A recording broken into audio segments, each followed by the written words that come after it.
அவையில் அமர்ந்திருக்கக்கூடிய அனைவருக்கும் இனிய மாலை வணக்கம்.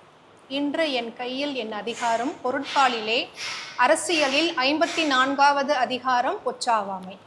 பொச்சாப்பு என்றால் மறதி, பொச்சாவாமை என்றால் மறதியின்மை, விழிப்புணர்வுடன் இருத்தல்.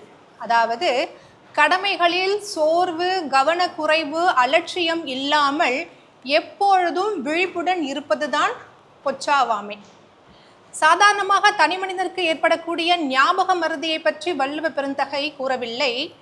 ஒரு நிர்வாக தலைவனுக்கு, அரசனுக்கு வெற்றி வருகின்ற பொழுது அந்த வெற்றி அவனுக்கு சோர்வை கொடுக்குமானால் அந்த இடைவெளி ஊடாக பகைவர்கள் உள் நுழைந்து விடுவார்கள். எனவே அவன் எப்பொழுதும் சோர்வின்றி தயார் நிலையில் இருக்க வேண்டும், மறதியை தவிர்க்க வேண்டும் என்பதற்காக பொச்சாவாமை என்ற அதிகாரத்தை வைத்துள்ளார். இது நிர்வாக தலைவனுக்கு மட்டுமல்ல, வாழ்க்கையில் எந்த துறையை சேர்ந்தவர்களுக்கும் இந்த மறதியின்மை, விழிப்புணர்வு, கான்ஸ்டன்ட் அவேர்னஸ் என்று சொல்வார்களே, அது மிக மிக அவசியம்.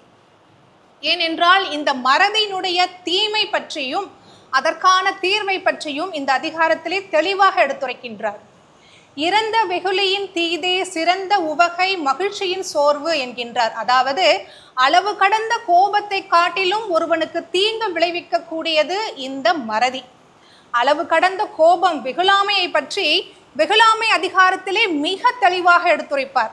நகையும் உவகையும் கொள்ளும் சினம், தன்னைத்தானே கொள்ளும் சினம், சினம் என்னும் சேர்ந்தாரை கொள்ளி இனம் என்னும் ஏம புனையை சொல்லும் சினம், இறந்தார் இறந்தார் அணையர் என்று வெகுளாமையினுடைய தீங்கை பற்றி ஒரு அதிகாரம் முழுக்க சொன்ன பெருந்தகை, அந்த கோபத்தை காட்டிலும் கொடியது ஒன்று இருக்குன்னா அது இந்த மறதி என்று இந்த அதிகாரத்திலே குறிப்பிட்டிருக்கின்றார். இந்த மறதி ஒருவனுடைய புகழை கெடுத்துவிடும் என்று எச்சரிக்கிறார். எப்படி நிரந்தரமான வறுமை ஒருவனுடைய அறிவையும் அந்த அறிவினால் வரக்கூடிய புகழையும் வழுங்க செய்யுமோ, அதுபோல இந்த மறதி ஒருவனுடைய புகழை அழிக்கும் என்கின்றார்.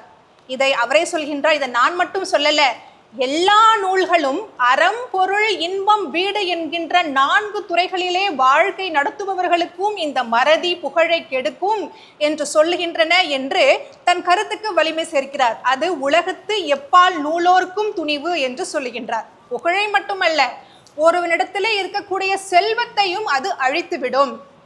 உள்ளத்திலே பயம் கொண்ட ஒருவனுக்கு எத்தகைய அறனும் பாதுகாப்பு உணர்வை கொடுக்காதோ, அதுபோல இந்த மறதி, சோர்வு குணம் உடைய ஒருவனிடத்திலே இருக்கக்கூடிய செல்வத்தினால் ஒரு பயனும் இல்லை, அந்த செல்வம் அழிந்துவிடும் என்று சொல்லுகின்றார். அது மட்டுமல்ல, இந்த மறதி என்ற குணமானது பின்னால் வரக்கூடிய இடர்களை முன்னே கணித்து அதற்கான நடவடிக்கைகளை எடுக்க விடாது.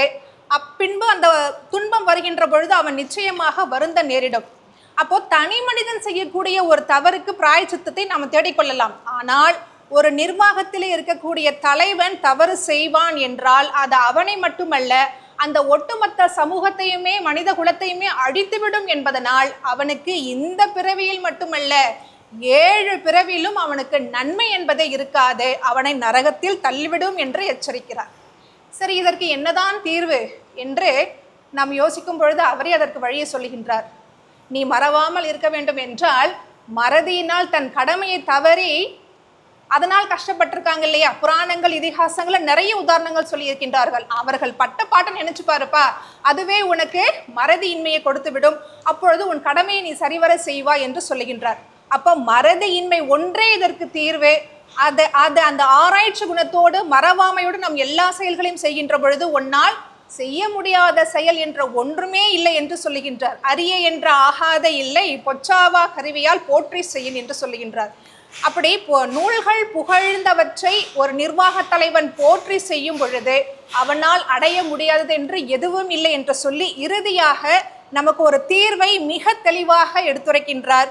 உள்ளியது எய்தல் எளிதுமன் மற்றும் தான் உள்ளியது உள்ளப்பிறேன். அதாவது நீ அடைய வேண்டியதை எப்பொழுதும் எண்ணிக்கொண்டு அதற்கான முயற்சியில் நீ இறங்கினால் நிச்சயமாக நீ நினைத்தது கைகூடும் என்று நமக்கு அந்த மறதிக்கான ஒரு தீர்வையும் கொடுத்திருக்கின்றார். எனவே நாமும் மறதியை மறக்காமல் மறந்து நம்முடைய கடமையை காலத்தால் ஆற்றி நாமும் மற்றவர்களும் நன்மை அடைவோம் என்று கூறி வாய்ப்பிற்கு நன்றி கூறி விடைபெறுகிறேன். நன்றி, வணக்கம்.